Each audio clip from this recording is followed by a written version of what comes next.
നമസ്കാരം സർ.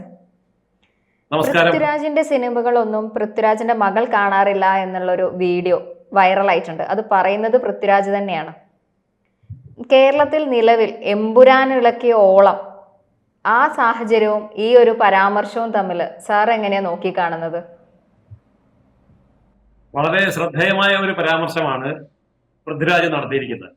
പൃഥ്വിരാജിന്റെ മകൾ പൃഥ്വിരാജിന്റെ സിനിമ കാണാറില്ല എന്നല്ല പറഞ്ഞത്. എന്റെ സിനിമകൾ മകളെ കാണിക്കാൻ ഞാൻ അനുവദിക്കാറില്ല എന്നാണ് പറഞ്ഞത്. അതായത് എത്ര വലിയ ഒരു സത്യസന്ധതയാണ് അദ്ദേഹം കേരള സമൂഹത്തോട് കാണിച്ചത് എന്ന് മലയാളികൾ മനസ്സിലാക്കണം. പൃഥ്വിരാജിന്റെ സിനിമകളൊന്നും മനുഷ്യന് കാണാൻ കൊള്ളാവുന്നതല്ല. മനുഷ്യന് കാണാൻ കൊള്ളാവുന്നതാണെങ്കിൽ സ്വന്തം മകൾക്ക് കാണിക്കാൻ അനുവാദം കൊടുക്കുമായിരുന്നല്ലോ. അപ്പോ മകളെ കാണിക്കാറില്ല എന്ന് അദ്ദേഹം തുറന്നു പറഞ്ഞു. അപ്പോ ചോദിക്കുന്നുണ്ട് എന്തുകൊണ്ടാണ്.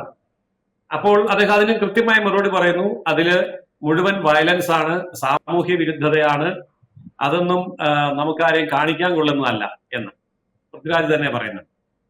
അപ്പോൾ ഇവിടെ പൃഥ്വിരാജ് കാണിച്ച സത്യസന്ധത മലയാളി മനസ്സിലാക്കേണ്ടതുണ്ട് എന്നുള്ളതാണ്. അദ്ദേഹം ശരിക്കും ആത്മഹത്യാപരമായിട്ടുള്ള ഒരു പ്രസ്താവനയാണ് നടത്തിയത്. അദ്ദേഹത്തിന്റെ സിനിമ മനുഷ്യന് കാണാൻ കൊള്ളുന്നതല്ല എന്ന് മറ്റാരും പറയാതെ അദ്ദേഹം തന്നെ പറയുകയും അത് അദ്ദേഹത്തിന്റെ വീട്ടിൽ തന്നെ നടപ്പാക്കുകയും ചെയ്യുമ്പോൾ ഇതുപോലെയുള്ള തുറന്നു പറച്ചിലുകൾ ലോകമെമ്പാട് നടന്നിട്ടുണ്ട്. ഇപ്പൊ ലോകത്ത് ഏറ്റവും കൂടുതൽ ചാനലുകൾ, TV ചാനലുകൾ സ്വന്തമായിട്ടുള്ള വ്യക്തി റൂപ്പർട്ട് മർഡോക്ക് എന്ന് പറയുന്ന ആളാണ്.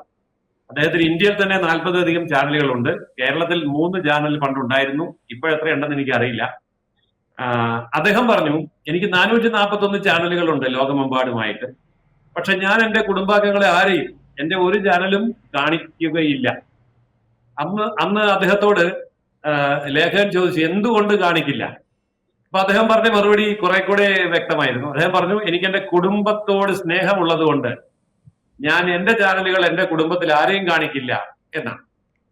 അപ്പോൾ മലയാളി ഇതിൽ നിന്ന് മനസ്സിലാക്കേണ്ട ഒരു കാര്യം അതാണ്, ഇതിൽ ഏറ്റവും പ്രധാനപ്പെട്ട ഒരു കാര്യം. ഇപ്പൊ കീടനാശിനി വിൽക്കുന്ന കട നടത്തുന്നയാള് വീട്ടില് അംഗങ്ങൾക്കോ തനിക്കോ കീടനാശിനി കൊണ്ടുപോയി ഭക്ഷണമാക്കാറില്ല.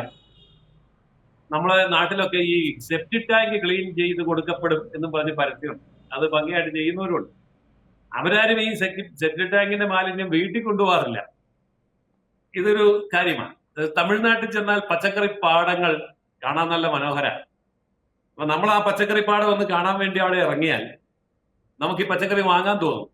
അപ്പൊ നമ്മള് ഒരു ടൂറിസ്റ്റ് എന്നുള്ള നിലയിൽ അതിന്റെ ഉടമസ്ഥനെ കണ്ടിട്ട് എനിക്ക് ഈ പച്ചക്കറി തരാമോ എന്ന് ചോദിക്കുമ്പോൾ അയാൾ പറയും, അയ്യോ തരില്ല, ഇത് കച്ചവടത്തിനുള്ളതാണ്, വീട്ടുപയോഗത്തിനല്ല.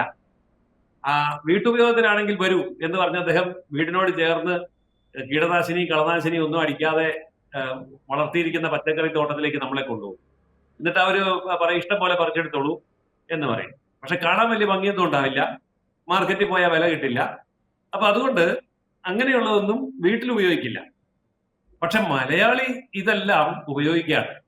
അതായത് നിർമ്മാതാവിനോ അഭിനേതാവിനോ ഒന്നും ഇഷ്ടമില്ലാത്തതും കേവലം പണത്തിന് വേണ്ടി മാത്രം ഉണ്ടാക്കുന്നതുമായ ഇത്തരം കാര്യങ്ങളെ മലയാളി പിന്നെ എന്തിനാണ് മനസ്സിലേറ്റി നെഞ്ചേറ്റി അതിനുവേണ്ടി വിവാദം നടത്തി, ചർച്ച നടത്തി, സമരം നടത്തി, കേസ് നടത്തി ഒക്കെ നടക്കേണ്ട വല്ല കാര്യമുണ്ടോ? അതുകൊണ്ട് എനിക്ക് പൃഥ്വിരാജ് എന്ന നടനോട് തോന്നിയ വലിയ ബഹുമാനവും ആദരവും ഇപ്പോഴാണ്. അദ്ദേഹം രാജ്യവിരുദ്ധ ശക്തികളുടെ കയ്യിൽ നിന്ന് പണം വാങ്ങിക്കൊണ്ട് ഇന്ത്യ വിരുദ്ധ സിനിമകളിൽ അഭിനയിക്കുമ്പോൾ അദ്ദേഹത്തിന് അറിയാം ഇത് ശരിയല്ല, ശരിയായ സിനിമയല്ല, അതുകൊണ്ട് വീട്ടിലാരെയും കാണിക്കാൻ കൊള്ളില്ല എന്ന്.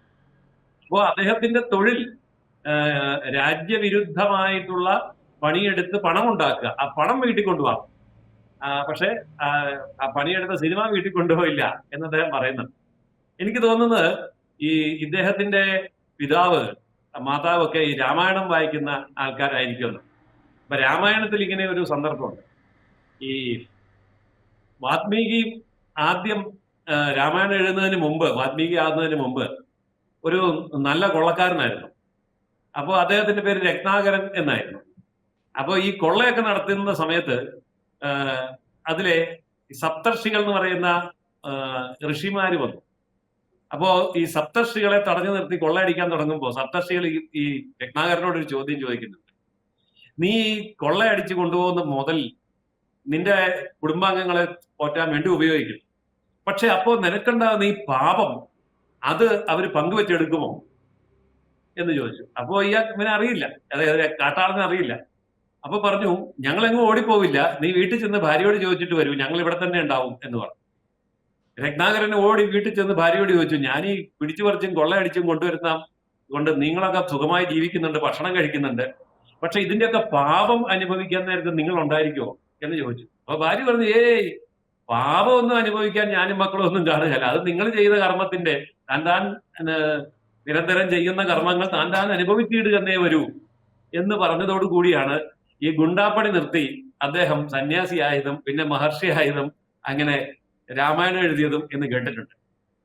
അപ്പൊ ഇതൊക്കെ കേട്ടു പഠിച്ച പൃഥ്വിരാജിന് അറിയാം ഇതൊന്നും വീട്ടിൽ കൊണ്ടുപോകരുത് എന്ന്. അപ്പോൾ മലയാളിയോട് ഇത്രയും സത്യസന്ധത കാണിച്ച പൃഥ്വിരാജിനോട് നന്ദി പറയാം. ഒപ്പം തന്നെ ഇതൊന്നും മനസ്സിലാകാതെ പൃഥ്വിരാജിന്റെ സിനിമയും കണ്ടു നടക്കുന്ന മലയാളി സ്വയം ചിന്തിക്കാൻ തീർച്ചയായിട്ടും തയ്യാറാവണം.